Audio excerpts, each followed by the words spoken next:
This motherfucker's trying to get in here without ID. We're the bouncer for the dance club. Hell no. Defending our fog wall. The fights you're going to see here are either with my level 71 character that you're looking at now, or later on we'll use the level 50 Moonlit Knight to defend Osiris's boss room. But why this? Why do this? This is a really cool exercise if you're doing some invasions and you wanna get better at sort of in the moment, that 0 to 100 kind of thing I was talking about before. This is an awesome example of how easy it is to fuck these up. Your opponent's starting location versus where the boss is very short. There's very little in the way of mob support, and there's enough summon signs going around that they can get to people quick. Also, they could just equip way up the blue. So that 0 to 100 thing sort of comes in handy here. Your ability to put somebody down quick. This opponent isn't giving me a lot of resistance insofar as the actual fight is concerned, but they're doing a good enough job at staying alive. They're not letting me capitalize on their big, huge mistakes that they're making, and I'm using a slower weapon, which honestly is just kind of a thought process malfunction on my end. It would make more sense to use the Ultra Greatsword to do big damage right off the bat, and then swaps to the straight sword and capitalize from there. Now at this point, I've fucked up 2 parries and I'm unable to catch them. You know exactly what they're doing, trying to summon. My parry timing is way off against the curved greatswords. I'm expecting there to be some little delay, like with Ultra Greatswords, and there isn't. So I've fucked up twice. There is no delay. You just block and then immediately press parry on the second R1. But my timing was off when I was recording this because I guess I hadn't done it in a while. But regardless, I was looking for that fast kill, and I'm not getting it. So I get 2 phantoms for my mistakes. You see what all those mistakes I made, all those whiffed parries, those all added up. Look at the damage! And in invasions, your mistakes don't cost you only in terms of damage dealt to you. It'd be nice if it did, but that's not the case. Your mistakes also cost you in terms of how many opponents do you have to deal with now, which is something that I don't think people take into consideration when they go invading. You take into consideration when you lose. Just read the YouTube comment section or a Reddit post, and you'll see what I'm saying. People are like, oh, they can just summon people. They can just summon people if you're not fast enough when it comes to killing them. Apologize for the little skip there. My PlayStation does that whenever it's like chock full of goodies. Excellent riposte right there that I didn't get. I need to go through and actually delete some of my videos that I haven't used. So now I'm out of Estus, 3v1, tough situation. I want to kill this blue. He stands his ground on that 3rd swing instead of rolling out, and I mistakenly went for a 4th swing. But that's the kind of shit I'm talking about with these invasions. These are a great way to test your abilities, and they're also an excellent way to get yourself in a ruthless mindset. Fuck all that honor brigade shit.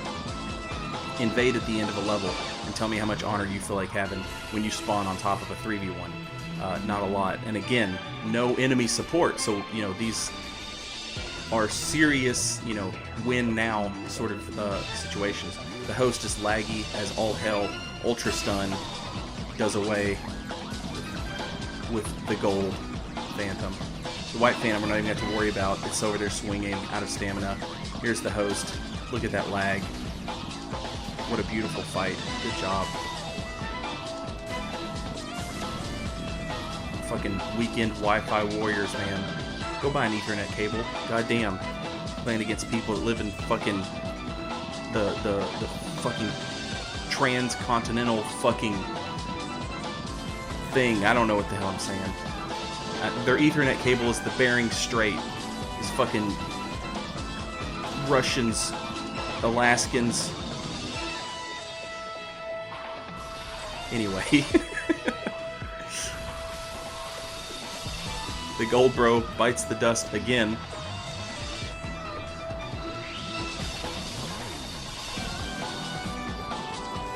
Now there was nothing I could do about that summon right there. Look at that chaos bed vestiges. Oh, here it comes. It's okay, I dodged it. No, I didn't. Good job. Definitely don't need any kind of like filter for players. That person should be allowed to play online. Definitely. I'm getting salty. We'll move on. We'll go to Osiris, the Consumed King. We'll try and protect him with the Moonlight Greatsword using our Moonlit Knight. This is an example of an area. Look at all the bloodstains. These two Cathedral Knights do work. Anyone will tell you. The real boss of this level is these two guys, the two Cathedral Knights, and God help you if you didn't kill that monk, and the monk manages to buff both those Cathedral Knights. You might as well just fucking let him kill you. Just save the fucking game and quit. Just go home. This is one of those areas where you're either going to have a very easy time or a very rough time. If they've killed the two Cathedral Knights already, you're going to have a very rough time. If they haven't killed the two Cathedral Knights, if they haven't killed the monk, then there's a chance that those things are going to come into play. This host, I found him. There was no way for him to get, he had made this little drop down from the balcony onto the stairway ledge. So there was no way for him to get back up without aggroing that Cathedral Knight.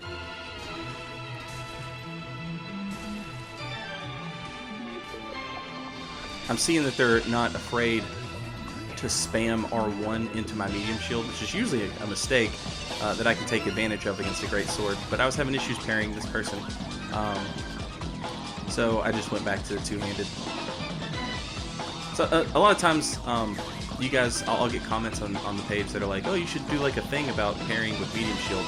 But the thing is, like everybody else, I have my days where I'm not fucking worth a damn when it comes to parrying with a medium shield.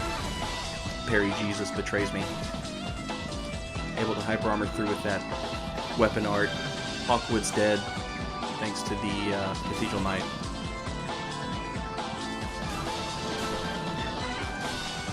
A poor roll means a 4-hit combo.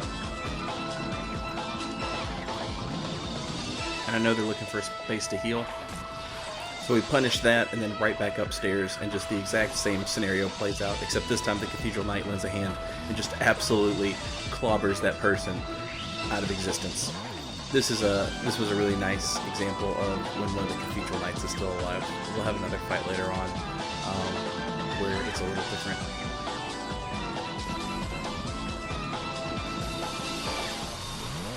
Now, as you can probably tell, I've left wins and losses in this video, just so you can get like an accurate sort of depiction of what it's like. Now, granted, since the game's slowed down a little bit, it's not as bad as it used to be. Rolled right into that. There we go. Used to, if you tried doing these invasions, it was just an immediate, ready-made, built-in gank squad, which was just terrifying. I would never invade at the boss fog. But since the game's slowed down a little bit and people have kind of moved on from this game, it's a little bit easier now.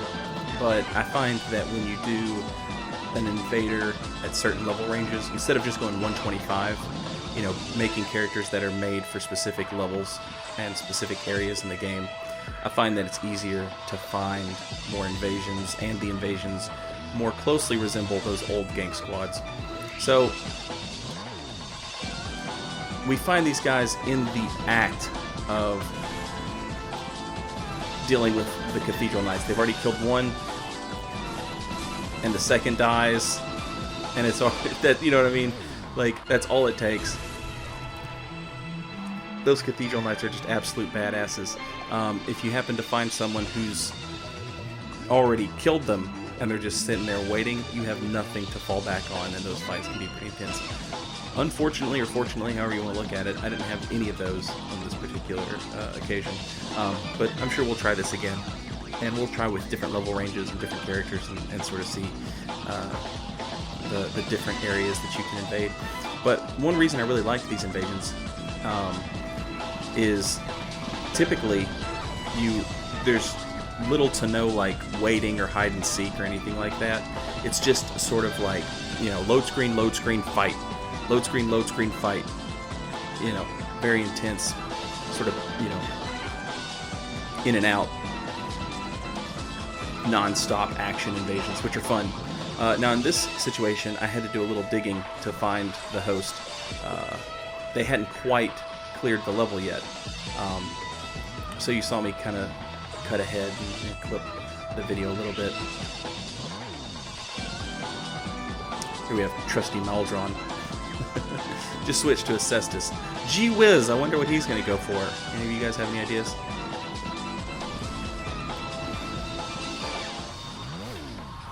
Now, because the host has managed to get away from me, they get me in a tight spot right there, and it continues forever.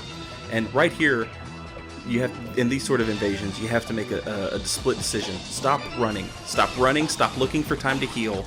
Instead, fight. Don't be afraid to just mash out some R1s and break the chain of you getting your ass whipped, running away, trying to heal. They whip your ass some more. You run away again and try and heal. They whip your ass some more. That chain will go on forever until you're fucking dead. The only way to break it is to throw out some attacks. So you just saw me go into like a flurry of straight sword spam, and it worked because it caught them off guard. They were expecting me to be like on guard and on the defensive the whole time, and I just decided that, okay, I can't keep playing that way. Here I make a tactical retreat. Didn't have time to switch to the Silver Cat because I'm not good enough at ring swaps to do that yet. This blue, Maldron, he decided he'd follow me all the way down. I think Maldron really thought they had me. As you can see, I've only got one Estus left. The problem is Maldron's using a Great Lance and a Bone Wheel Shield, and unfortunately neither of those weapons against a straight sword and board. That's just not a good matchup. I understand Maldron wanting the win as a blue and following me down here, but yes, the weapon matchup didn't work for him. I'm trying to decide whether or not I should just retreat or go ahead and fight this guy here. Now, I'm curious about whether or not the host is going to try and show up, but I figure I can try and take this Exile Greatsword, and I can redeem myself. I can get my parry. I can get my parry against against a Curved Greatsword. No, I can't. But I'm going to keep trying, damn it. But no, in all seriousness, we do manage to kill this guy with the parry. Spoiler alert. What's actually nice about this dude running around in circles nonstop is he's letting me keep an eye out for the host to see if the host has dropped down here or not. You can see I've positioned my camera so that I can look and see. But yeah, him running around in a circle really helped me out there. So thank you, Exile Greatsword. But here's what the host was doing. He was activating the last shortcut. So now it's me and him. This is our little duel, and hopefully I've milked enough of his Estus and regained enough from the blues that we're on at least semi-equal footing. Now at this point, in another video, I mentioned how at the end of the invasion is when the invader gets their duel, when it becomes a one-on-one fight, and that's when your duel skills will come in. All the shit you learned in the arena, that's where you'll use all that. Now here, you'll see me make a ton of mistakes, and it's not because I don't know how to play straight sword and shield versus straight sword and shield. It's because I'm still in that invasion mindset, and I'm trying to do all the damage, and I'm not respecting my opponent now that he's by himself. That parry is a good example. But watch how many R1s he throws out after the fact. Quite a few.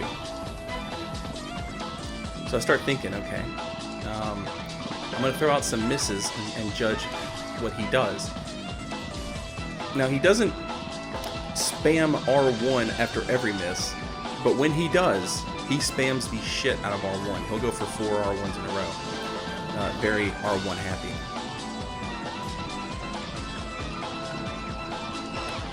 And that's this sort of ass beating that he's giving me right now. This is what happens when a player doesn't take a player seriously. But just because someone's not good at the game doesn't mean the Lothric Night Sword is going to do any less damage or have any less range. So right here is when I sort of decide to get my bearings back. I'm going to try and bait him towards me. Almost fell for it. Let's try it again. Nope. Since he didn't take the bait, I've also put myself in a better position than I was in before. My stamina's recovering faster, and I've got full health.